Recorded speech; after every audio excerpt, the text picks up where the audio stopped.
Всем доброго времени суток, на связи Александр, и вы на канале Kiwi Tour TV. Сегодня мы отправляемся в Рицинский национальный реликтовый парк. Многие слышали, а кто-то наверняка и бывал здесь, слышал про жемчужину Республики Абхазии, озеро Рица. По пути также здесь очень много достопримечательностей. Кто бывал, наверняка в курсе, это Юбшарский каньон, разнообразные водопады мужские, женские. Но хотелось бы рассказать вам о двух местах, которые, к сожалению, не все посещают, потому что кто-то приехал с экскурсией автобуса, кто-то просто не знает. А места на самом деле очень интересные и незаслуженно обделены вниманием. Это два места. Первый — это Гекский водопад, а второй — это Малая Рица. Есть озеро Рица, а есть и младшая, так сказать, сестра Малая Рица.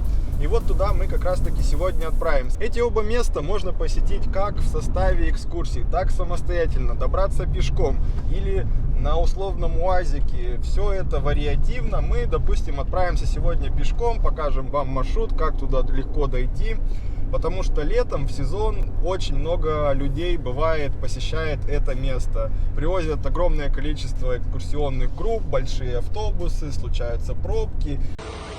Въезд на Рицу просто жесть, вообще какой-то вообще несусветнейший коллапс. И невозможно насладиться всей красотой здешней природы. А в этих двух местах людей будет гораздо меньше, и удовольствие получить эстетического можно даже гораздо больше, чем на озере Рица. Поэтому не переключайтесь, все самое интересное будет дальше в видео.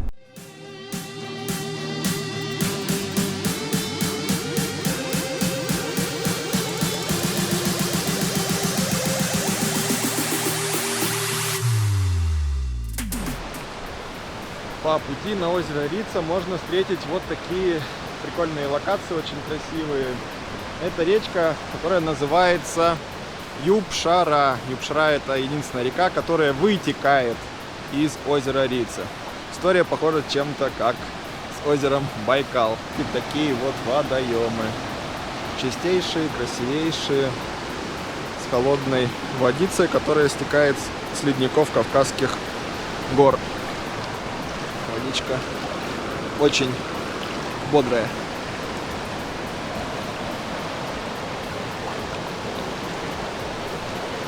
Ну и также, друзья, конечно, хочу всем дать рекомендацию посещать это замечательное место, стараться не в составе большой какой-то туристической истории с большим автобусом, который заезжает в основном только лишь на дегустации и на само озеро. То есть огромное количество времени теряется на ненужных дегустациях, где качество товаров бывает, желает оставлять лучшего. Еще одна дегустация чая. Все это на одной площадке. Дегустация вина, дегустация сыров и мяса и дегустация чая. Улучшает память, снимает спазм, уменьшает. А стараться или самостоятельно посещать, или брать в аренду автомобиль, или в составе индивидуальной экскурсии, потому что здесь огромное количество мест, где хочется остановиться, насладиться вот этой вот природой, поснимать, пофотографироваться, просто посмотреть, не торопясь. Поэтому старайтесь выбрать такой формат отдыха. Я считаю, он будет более привлекательным для большинства туристов, это будет просто интереснее.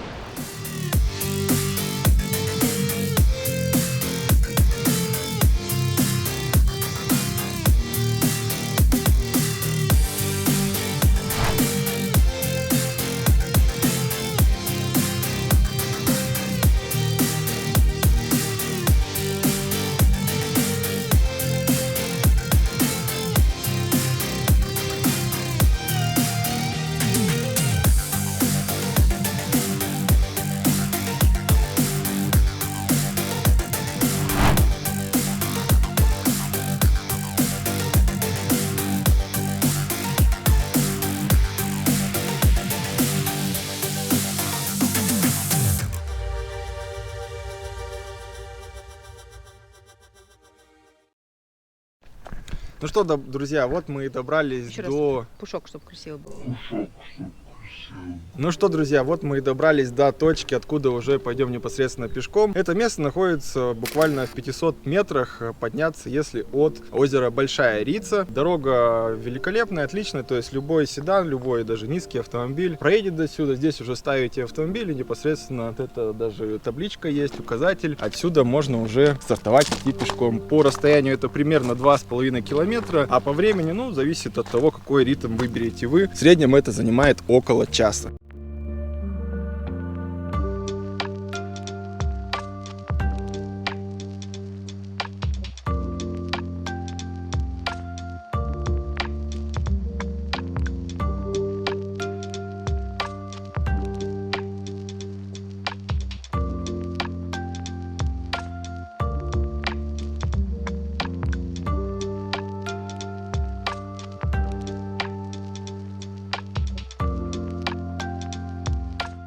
Тропинка весьма хорошего качества, легко читается. Сейчас еще не сезон, летом она станет более натоптанная. И также плюсом у многих, к сожалению, нет интернета в хазе, потому что надо там симку покупать или роуминг подключать. Поэтому можно пользоваться офлайн картами. Это Яндекс.Карты, Maps.me, такие сервисы.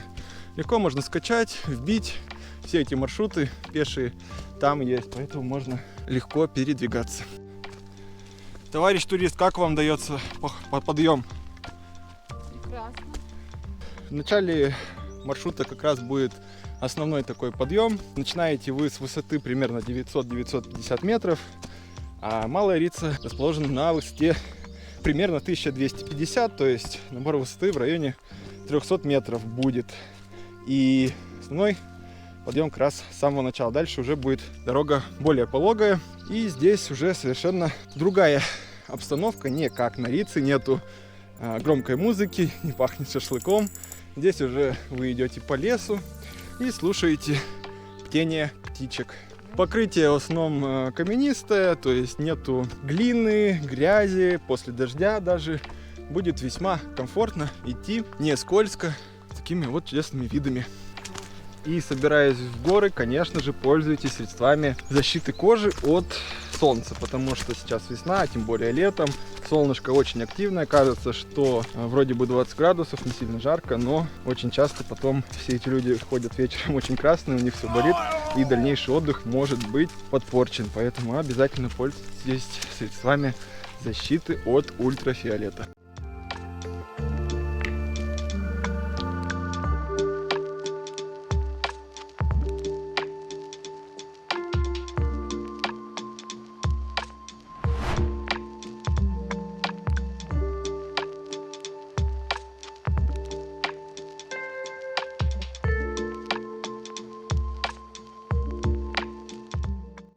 И мы преодолели уже основной подъем. Дальше уже будет более плавная, ровная дорожка. И сейчас конец апреля, но снега здесь достаточное количество еще лежит. Но основная часть, конечно же, уже стаяла. Идем в шортиках, футболочках. На улице плюс 20, на солнце еще теплее. Ну вот здесь можно встретить такие снежные вкрапления. Добрались до озера Рица. Очень живописно. С севера на юг. Оно простирается. Ну, малое, как бы, оно и есть малое. Вот такое по пути импровизированное озеро. Сюда стекают талые воды снежные.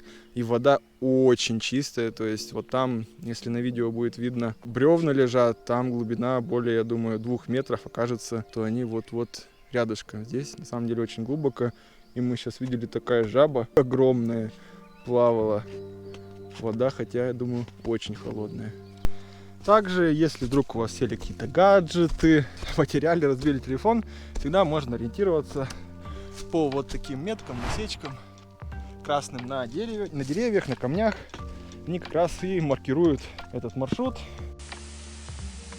Вот мы добрались до самого озера. По пути не встретили совершенно ни одного человека. Сейчас конец апреля месяца. Летом, конечно, бывают здесь туристы, но гораздо и гораздо меньше, чем на самом озере. Здесь также есть такое удобное место, где можно чаек попить. Здесь также домик-кордон присутствует. И само озеро летом, точнее не летом, уже буквально через пару недель сюда придет полноценная весна, и все зазеленеет и заиграет зелеными красками. На деревьях уже набухают почки, поэтому осталось ждать совсем недолго. Озеро является особо охраняемой природной зоной, поэтому купаться, а тем более пользовать какие-то плавсредства, сапы, лодки, матрасы категорически запрещается, потому что можно по незнанию, конечно, нанести урон экосистеме. Тут разнообразные краснокнижные и животные, и насекомые, и растения находятся. Например, тритоны здесь проживают. Поэтому нужно очень бережно, аккуратно относиться к природе и не вмешиваться в ее привычный ритм и жизнь, потому что здесь вы являетесь, конечно же, гостями. Поэтому все, кто будет посещать это чудесное место, большая просьба быть максимально деликатными к посещению такой вот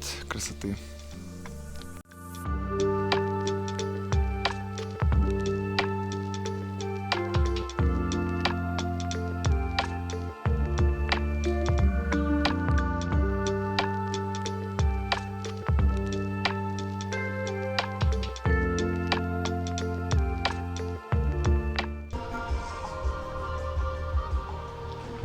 Итак, мы закончили первую часть нашего маршрута посетить озеро Малая Рица.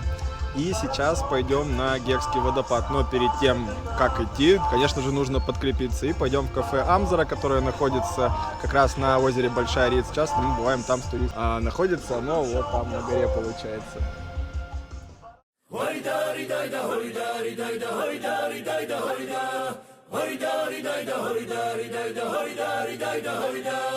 Unzer çeçnetis namazlar vardı Namze marao Taşala titkos vorida Taşala titkos vorida Ankere bulan Muşki koşkebi Man sevguneba Tirtveli kinkots vorida Tirtveli kinkots vorida Horida ridayda horida ridayda horida ridayda horida Horida ridayda horida ridayda horida ridayda horida Ulimon para Kispisa supa Sulici biske Kaptena sitkos vorida Kaptena sitkos vorida Veşema çerep Neda ciuki Amagamuda Avet semit kos vorida Avet semit kos vorida Horida ridayda horida ridayda horida ridayda horida Horida ridayda horida ridayda horida ridayda horida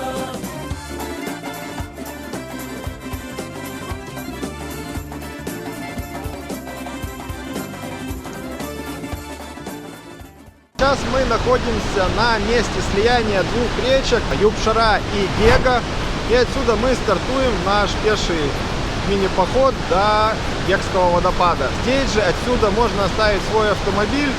И тут часто дежурят УАЗики. И уже на УАЗике, кто не хочет идти пешком, добраться до Гекского водопада. Цены в среднем 3-5 тысяч рублей за автомобиль. Так, мы начинаем свой маршрут восхождения к Гекскому водопаду. Данный маршрут будет подлиннее, получается, чем вариант с Малой Рицей. Протяженность в одну сторону составляет примерно 6,5-7 километров. Перепад будет тоже в районе 300 метров, не такой большой. Основной подъем он в начале, и потом уже дорога становится пологая. Но так как, конечно, протяженность маршрута больше, а время немного будет больше. Сам маршрут немного полегче, но время в пути будет 1,5-2 часа в одну сторону закладывать, это посмотреть, пофотографироваться, поснимать, погулять и так далее.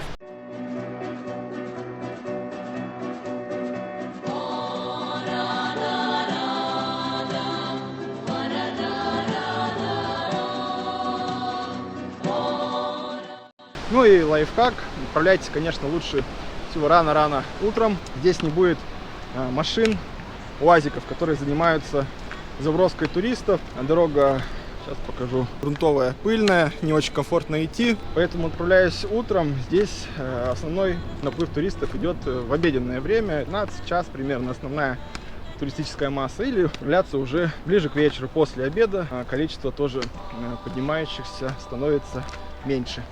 Также информация для тех, кто соберется в этот путь. Есть маршрут, который закольцовывает эти два. То есть можно выйти на Гекский водопад и пройти к озеру Рица и выйти на Большую Рицу. Протяженность там в районе 30 километров. Если вы прям спортсмен, то за день в бегущем режиме можно пройти его, но это нужна подготовка и плюс знать маршрут. А вообще в спокойном режиме его ходят с одной, может быть, даже двумя ночевками. И вот тут по пути тоже одна из достопримечательностей — водопад, который называется Влюбленных. Красивое место, особенно сейчас, весной, очень полноводный. И для самых экстремальных в сезон здесь есть тарзанка, и можно попасть туда на тарзанке. Вот так все это выглядит. Местное растение, которое называется колючка. Такое незамысловатое название. И у него вот такие весной побеги созревают. Очень вкусно, а еще более полезно кушать эти побеги. В них содержится огромное количество йода, и из него делают разнообразные соусы, пхали, салаты. Ценится именно весной, потому что весной бывают вот такие вот побеги у этой лианы. И ее кушаешь. На вкус она как бы трава. Какого-то ярко выраженного вкуса нету, а с добавлением аджики, соуса, ореха, чесночка и так далее приобретает вкус, и главное — это польза, конечно.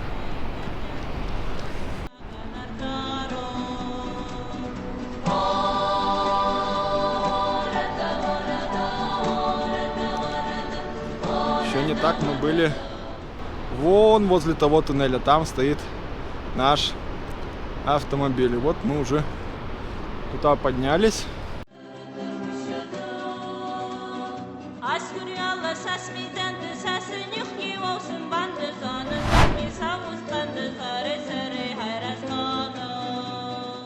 Ну и вот, когда вы достигаете верхней точки этого влюбленного водопада, а точнее реки Гега, когда она становится более спокойной, как раз это примерно половина пути. И путь становится гораздо проще, то есть тут уже пологая дорога, одно удовольствие гулять по такой.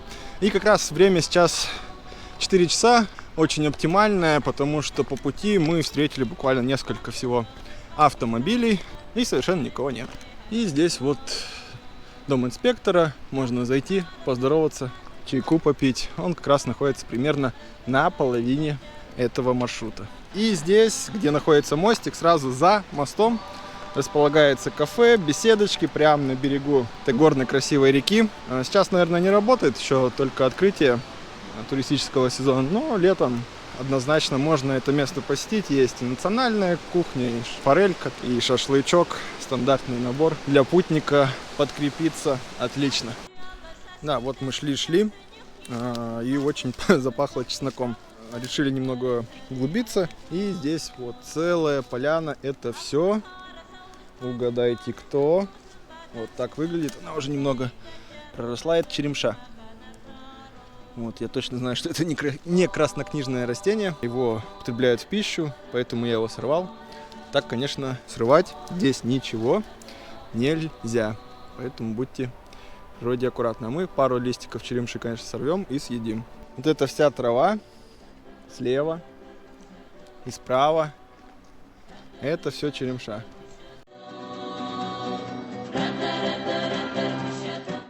Очень живописно. Как говорится, чудо природы. Просто из скалы бегает вот такой вот красивый водопад. Чем он знаменит? Во-первых, потому что он действительно бьет из скалы. А происходит это потому, что в Абхазии большинство вот этих больших кавказских гор, они полые внутри, то есть карстовые пещеры. Внутри этих гор протекают реки, озера, и вот таким образом они выходят наружу.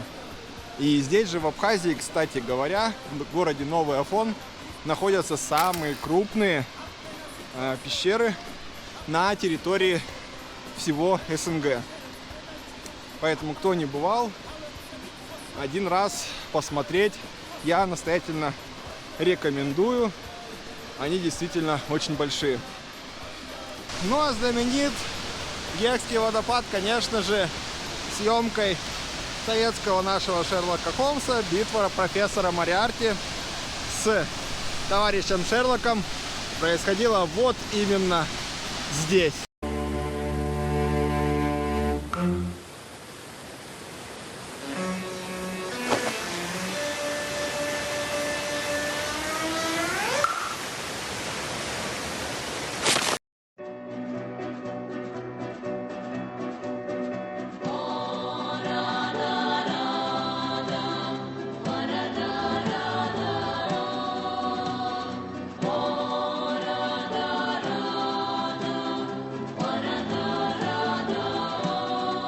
уже почти май, но количество снега можно оценить на видео.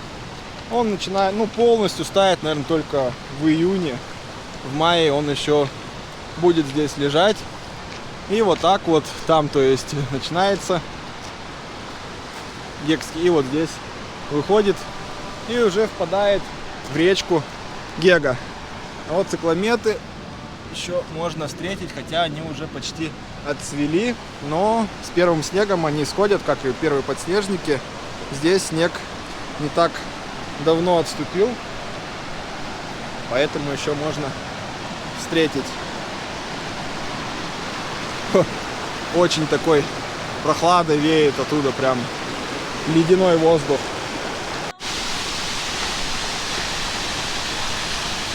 Очень много времени можно провести, наблюдая за этим действительно чудом природы. Но, к сожалению, в горах очень рано темнеет. А нам еще около часа возвращаться до автомобиля.